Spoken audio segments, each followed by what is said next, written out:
thing that this offseason has proved in quite a large fashion is that some of you Bulls fans, while you complain about Acme, are just as bad as anything Acme has done. On today's episode, I want to talk about where some of the fans' kind of misconceptions fall in at and how bad it is for trying to actually build a team. And then we're also going to dive into the mailbag. All that and more right after this.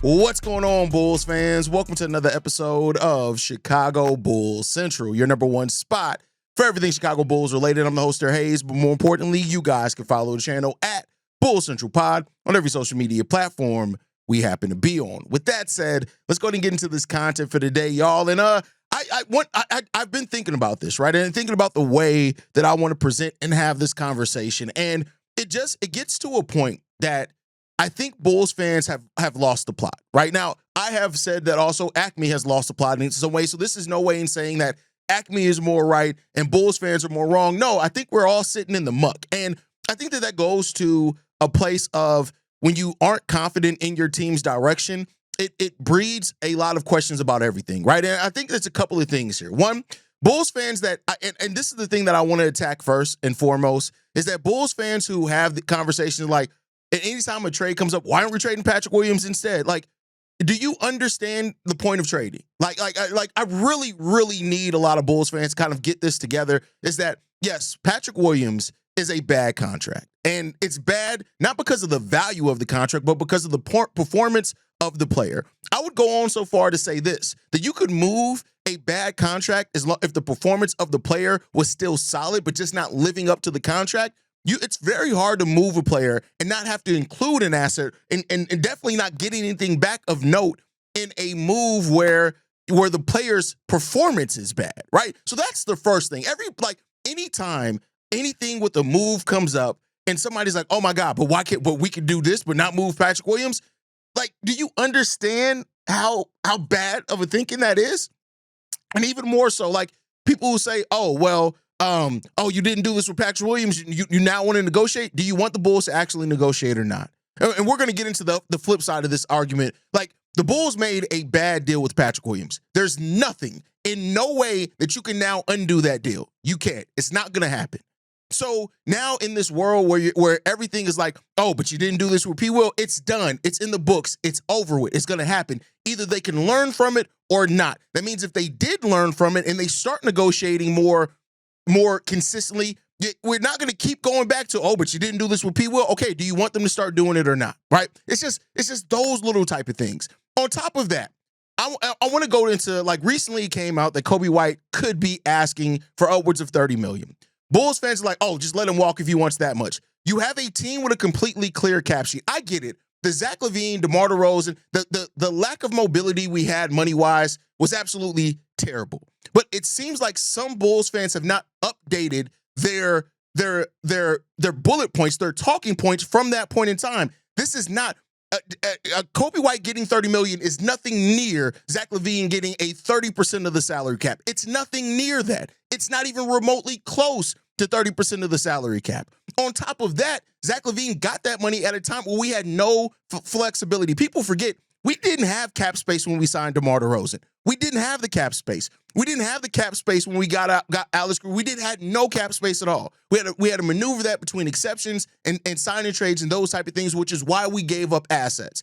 People now look at everything through, oh my God, we can't make this deal because it's going to make it hard to move and trade later down the road. First of all, you don't make deals to think about, oh, trading the play. That's a fan thing. That's just a fan mindset. The moment you say, oh, we can move them, we can trade them on that contract. Now, there is some reasonable thinking in that to say, all right, you need to think about moves and give yourself flexibility. You need to, when you're doing these things, you need to get yourself, and that's what, like, the Bulls always giving player options instead of team options. They got a team option on Trey Jones. Those are those type of things. There are things to talk about in that, but like Coby White getting $30 million is not Zach LaVine money. It's not even close to Zach LaVine getting the max that he was eligible for at that point in time. It's not nearly as restrictive, on top of the Chicago Bulls being in a completely different financial situation. I can't tell you guys and stress between here and in the Discord how much people just don't grasp the fact that the Bulls actually have financial flexibility. It's like people just really don't update or research their line of thinking at all. As far as the Josh Giddey thing, both sides of the coin here, right? For people to say, oh, the Bulls should just let Josh Giddey walk, it's stupid. Like, I'm sorry. Now, it's not stupid to say, hey, if you have a chance to get a more reasonable team contract, do that. Like, this ire that people have for Josh Giddey, like the Bulls have had point guards that can, even if you just look at his baseline numbers last year, that can average 14, 8, and 7, that we've just had players like that walking through that door is crazy to me, right? And then even for that, the people that think, oh, even $20 million is too much of an overpay, are you high?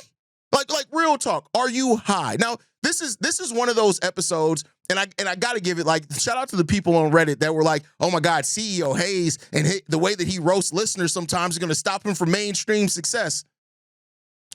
Come on, my boy. You see me on more things than you see any other Bulls podcast, and yeah, I'm going to toot my own horn on that one. Like, the closest thing to it is Pat, and shout out to my brother Pat the Designer, who's killing it. The biggest thing in Chicago media right now, right?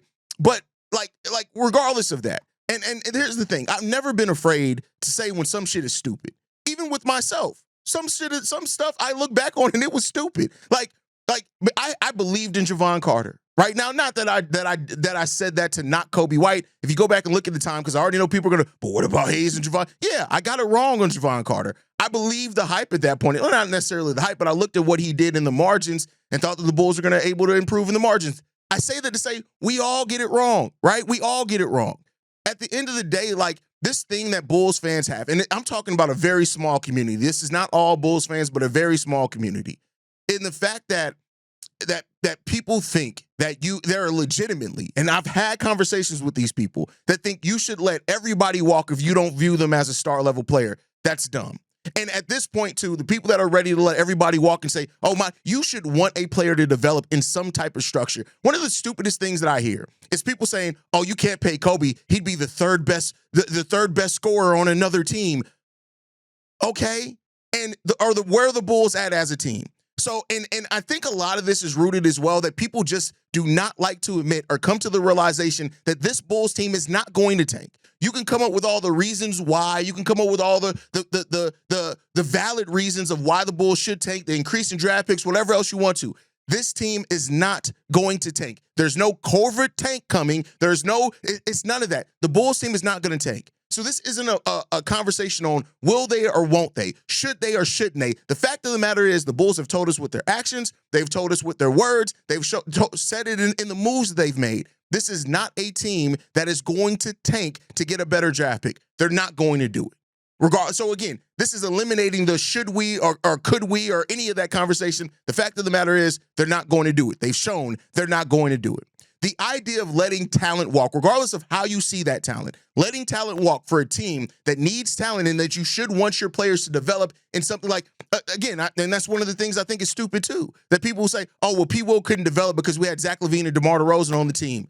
All right, so if you can't develop with other talent on the team, like, I can get it where you're saying that, oh, they can't score 20 per game. I'm not talking about that. I'm talking about just the sheer fact of development. If you can only develop with nothing else on your team, that's how you develop players that end up being empty calorie stat scores. And that's just what it is. You shouldn't want that, right? So you should want some type of structure with your team and some type of other talent on the roster for your team to develop. Now, I can understand for the people that do have the mindset that the Bulls should be outright majorly tanking, try to bottom out, but they're not doing that. That is not what's happening here. So keep living in a world that's not reality is something that my brain just cannot fathom, right? And then again, and I'll even flip this as well. Because I talk about the people who say that Josh Giddey should walk, I also want to talk about the people who say, oh, the Bulls should just pay Josh Giddey anything that they want. No, that's bad business. Now, it'd be different if Josh Giddey had proven things at a high, and he's going to have an opportunity to do that. I want to be clear here. Me saying what I'm about to say is not to say that Josh Giddey can't or he won't prove it. But at this point, he hasn't. Now, that has not always been in his control. The Bulls' role when he started was very different here with Zach and Vooch cooking, and at the point where he started off with a foot injury and ended the season with a hand injury, right? OKC, they had an MVP caliber player at the position that best suited him, not in his control. So now he has to, the player that he sees himself as. And I love that he sees himself as that player, because guess what? I want a player that sees himself as that and has the desire to be that. I don't want no more P. Wills. Josh Giddey's mindset is great as far as how he sees himself as a player. Now, go out and silence every single doubter, every single Bulls fan that doubts you, every single former OKC fan that doubted you, every single coach, GM, whatever that doubts you. Go out and prove it. And if he proves it, he should be walking in the next meeting for the next contract with the biggest smile. He should put his damn dick on the table and say, "Give me the max, motherfucker." And that's something he should be able to say. And I hope that he does it, because I hope the best for everybody in a Bulls uniform. But some Bulls fans are so caught up in either what they want to see the team do, or caught up in narrative that is never going to happen, that then it gets to the point where we can't even have a functional conversation. And that's the bad part in this. Some, and again, I say this to a small community, think like they talk about Acme, but their thought process around what Acme has done is just as bad as Acme. And your response to what you want to see this Bulls team to do is just as bad as Acme. Letting talent walk is not the thing to do. You can do that when you have a certain level of talent already on your team. The problem is Bulls fans, some want to act like we already got something here. We don't. Even people who say things like, "Oh, well, that wouldn't work on a playoff team." Can we get to the point of being a playoff team first before we can worry about what will and won't work on a playoff team? We're not even there. We're not even sniffing that. We got one playoff victory in a decade. Like that. That's what we're talking about here, right? So when the Bulls look at trying to keep talent in the building and seeing if they can develop that talent with where we are right now, the fact that we shifted direction, we have financial flexibility cap-wise, we have all of our first-round picks-wise. This is the time period, I said it before, this is going to be the longer play. And does it suck to a degree? Yes. But this is the longer play. And I need Bulls fans to dig in and realize where we are. And that doesn't mean that as we go through this, if wrong decisions are made, best believe we're going to call the front office out for it. But some of us need to call ourselves out first. That's just my line of thinking. But all right, enough of that. It is Saturday. It means it is Mailbag Day. Let's get into these voicemails, man. This one's from Corn. What's the word, King Drip? This your brother Corn, man. Hey, I'm early, so you can play this on time for the mailbag. But anyway, besides that, Coby White, come up front and center. It's time to have a conversation, sir. Coby. Me and you got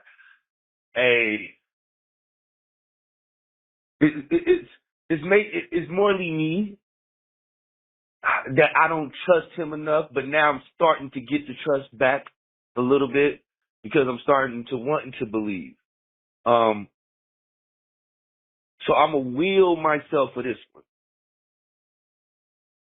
And I might be overstepping saying this. But looking at him, and now that he will be playing in the same role, finally we can look at him and his role will be the same.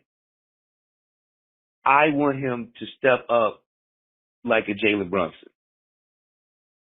I want him to have a Jalen Brunson type year. There's no secret that I've been wanting to trade him for the longest time. I'm on, whatever, always like trade Coby. He'll be worth more in assets. But then I sit back and I think, and then I sit back and I watch his game, and then I sit back and, I had to sit back and watch the last 15 games, and it's something to him that if he keeps that going, he can have the special year that we all want from him. I'm not betting on him to lose. I don't want any Bulls player to lose. If this man go off and have that type of year, I will jump on the bandwagon just as fast as I jump off. It's just that simple. Especially when it comes to Coby. To me, I always felt like he got a lot more to prove than how people really view him. You know, I'm not saying that he's overrated. I'm just saying he's still got to prove it. This is the year, sir. This is the year. So prove it, man. Prove it to me. Prove all of us wrong, and I hope you do, man. I hope you prove me so wrong, man. Please do. Please, because that means that we're winning. And that's all I want us to do at the end of the day. I want to see a goddamn championship before I fucking die in this bitch. All right, King Drip. Love y'all. See Red. Blessings. All right, I don't think that Coby White can have a Jalen Brunson type year, and maybe this is just me taking the comparison too literal, but like part of what makes Jalen Brunson special when he goes into those modes is that Jalen Brunson is on ball most of the time. Even on possessions that don't end on him scoring, he has the ball in his hand so much as he's like the only on-ball creator for that New York Knicks team. Coby White is not, he's going to be sharing the backcourt with Josh Giddey, and so therefore he's not going to have that type of, and I don't know if Coby even would be best in playing that way, is he's going to be that on-ball dominant because of the makeup of the team. Now, I will say this, like Coby's role has changed every single year. And now that it's not changing theoretically, as we know right now, from last year coming into next year, the hope then is that he's going to be able to take his game and start, you know, rounding out some things of his game, getting to the free throw line more often, those type of things, the fourth quarter scoring, which he was good at a couple of years ago, those type of things is what I'm looking for, right? So I think that he has a lot to prove this season, especially if he wants over $30 million. This is going to be a big and important season for Coby White to really show what he can do in that area, and I hope that he's up to the test. I hope he does. People like you who have doubts of Coby White and stuff like that, and I say this, they're fair doubts. I hope that he can prove that wrong this season, and he's going to have an opportunity. I think if he can build off the chemistry that him and Josh Giddey showed towards the end of the year, and if that is legitimate, and they can continue building off that and playing off each other and things like that, like you could see a big year. I just don't know if it's going to be the Jalen Brunson type year. And like I said, it could just be my brain taking that comparison to one for one. And I can admit if that's the shortcoming in that. If you mean as far as like just making the big plays and stuff like that, like Coby did some of that, the 2023-24 season, and then he did some of it last year as well. But to see it more consistently, I can't knock you for wanting to see that at all. And I hope that we do get that version of Coby White this season as well. All right, let's get into the next one, man. This one's from Vikram. What's up, Haize? It's Vikram. Yeah, so I saw something about, I don't know, something about people, the Bulls fans, I feel like kind of is, they're kind of not clicking in their heads that, like, the 2026 offseason, we have, like, everybody's contracts off our books. And when I say off our books, I literally mean, like, off our books. Like, there's a real possibility, like, half of this roster doesn't come back. And I feel like people need to realize that, because, like, there is a real situation where we can, like, completely reset if it's, like, really not working. Obviously, I don't think that's going to happen. But in the case that Coby White doesn't really take a step, you know, Giddey doesn't look like how he did after the All-Star break, like, you know, that backcourt's not really working. Vooch just looks old, you know, Kevin Huerter doesn't, like, you know, like, if things don't really go our way, we can just move on for everybody. Like, we literally can. And that's the best part about, like, having that flexibility. And I feel like I know a lot of people talk about it, but people aren't really, I feel like a lot of other, like, I don't know how to put this in the right way, but, like, people aren't realizing that, you know, like, we have a lot of flexibility, and people are thinking, like, oh, big move has to come. Oh, that's not going to come because there's no real free agents, and we don't have, like, this great team where people will want to come. But, like, it doesn't really have to be that. We can go pick up, like, a couple, like, old, like, really under the radar, restricted free agents, like, say, like, a Benedict Mathurin doesn't take a step and he looks kind of weird. Like, maybe we could throw an offer at him, like, things like that. Like, we could completely restart with that flexibility, and this year should be a testing period to see, like, should we do that?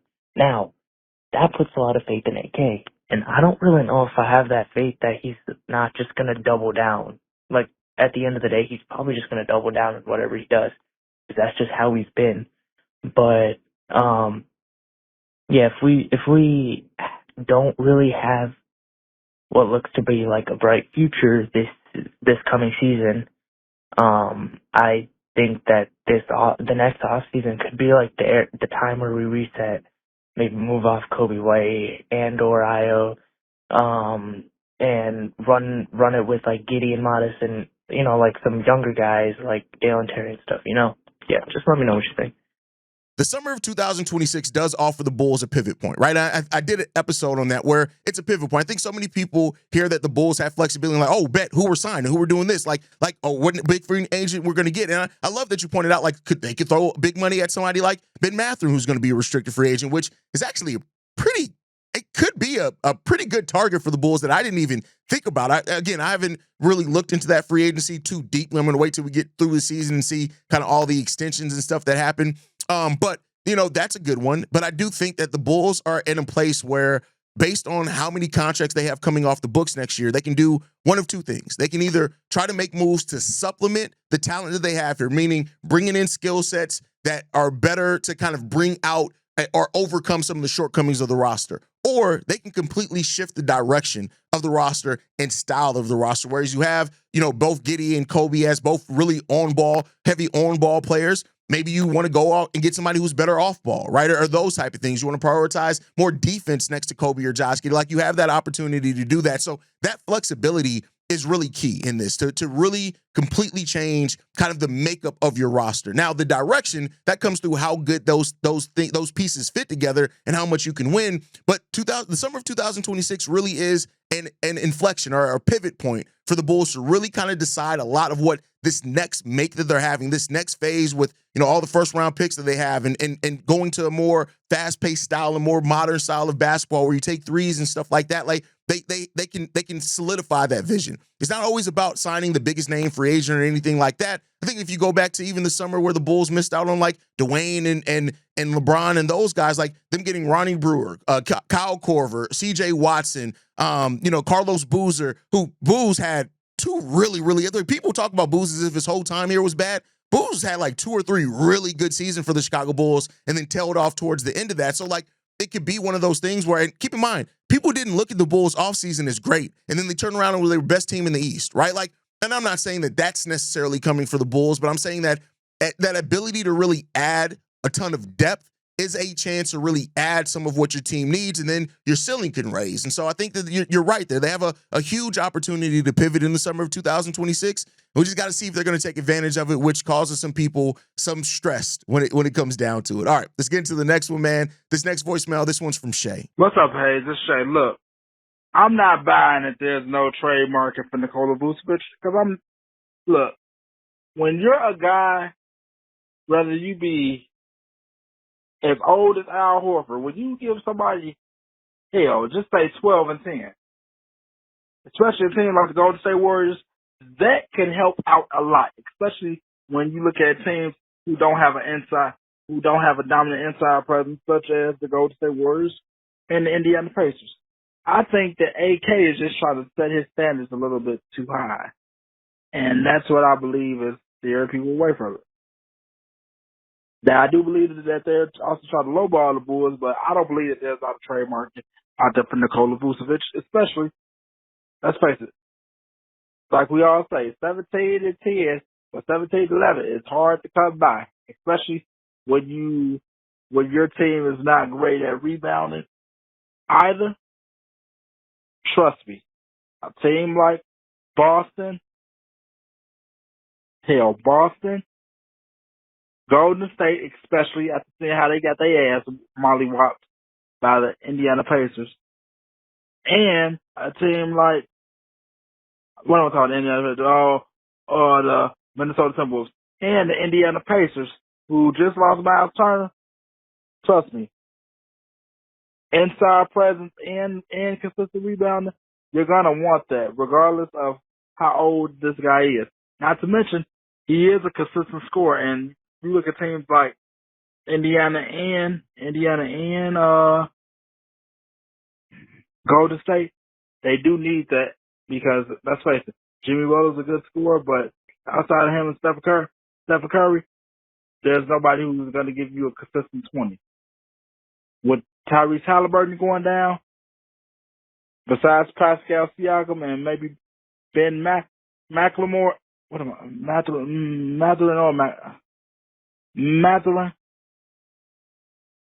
Ben Mathurin?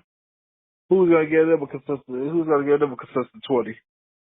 And on top of that, Vooch does offer playmaking in Indiana, in Golden State, I hate to say it, Boston is definitely going to need that, especially with them not having a point guard in a type of way.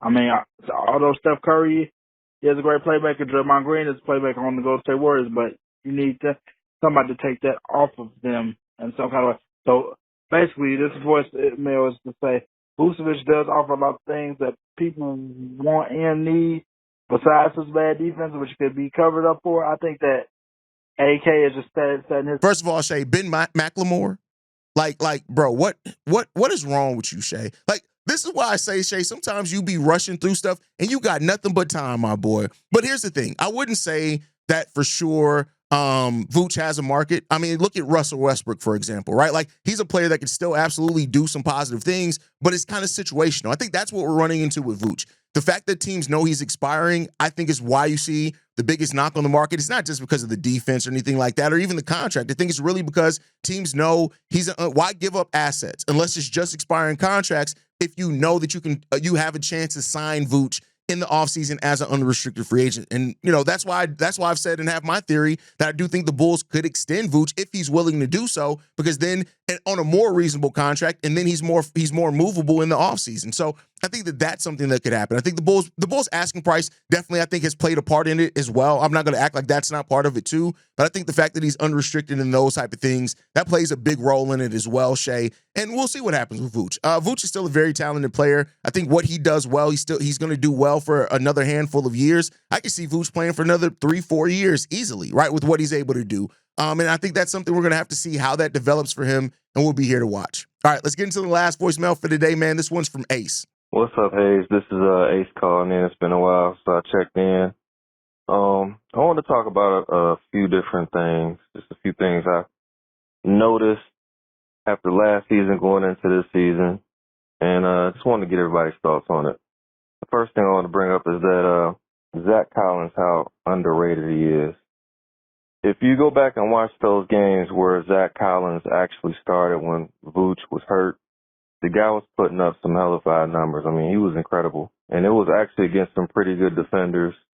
Zach Collins is kind of like a center that, in my opinion, it does everything well, but nothing great. Like, for instance, he's a hell of a passer from the top of the key. Bounce passes off the perimeter. When you got guys that can slash, like Isaac Okoro heading to the basket, Buzelis, he's going to come in handy.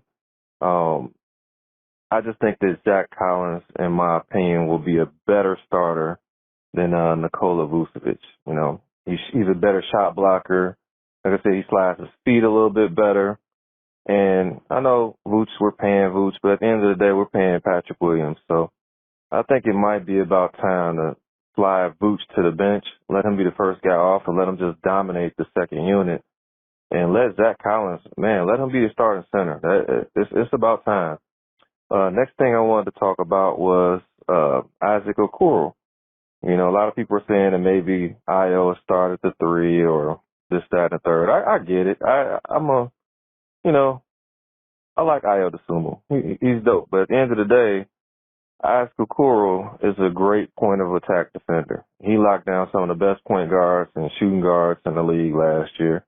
I just think he would be a better fit in the starting lineup versus any other wing that we got at the moment. So I wasn't too sad at them getting rid of Lonzo when they got him just from a defensive aspect of things, even though Lonzo is a great floor defensive player where he can tell people where to be. I think Isaac Okoro is pretty good at that point of attack defense. I think he'd be a good fit. Next thing I want to talk about is Buzelis. They got to get this guy the keys. I mean, I have to let him make his mistakes. I know we got Coby. I know we got Josh Giddey. And I love both of those guys. But the muscle that Midas put on and the way I saw him perform in Summer League, while he's bumping bodies out of the way now, absorbing the contact, going to the hole, and he's ready. Like, he's ready. So as long as he can have a consistent jump shot, be able to get some shot fakes, his off the dribble game is much better than it was. His confidence is better and his strength is there. So I think he's ready.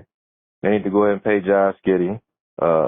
Listen, the run that Zach Collins had is great, but I don't think you can really take that run and extrapolate that to kind of to think that means it's going to be for a full season when we have years and years of Zach Collins' career to really look at. Zach Collins is a perfectly solid center. He's not better offensively than Nikola Vucevic. And really defensively, when you look at outside of that stretch, he's not really that much consistently better than Vuce. He is better than Vuce, but the margin between that is not that high really when you kind of look at the analytics. Now, maybe I'm too analytics focused, which I have the habit of being sometimes, and I can admit that, right? But I think that Vuce is a better starter overall. But, I mean, then you got to come up with the makeup of the team. Like, just because you're a better player, does Zach Collins bring something? And that's up to Billy Donovan and them to see. But I don't see Vuce going to the bench, not while he's an expiring contract, and the Bulls are going to try to look to move him. I don't see that happening. And I don't see Zach Collins keeping up that 8-game stretch that he had there up for a full season either, right? But we shall see. As far as Isaac Okoro or Io at the 3, I mean, I think it's going to come down to Io, Kevin Huerter,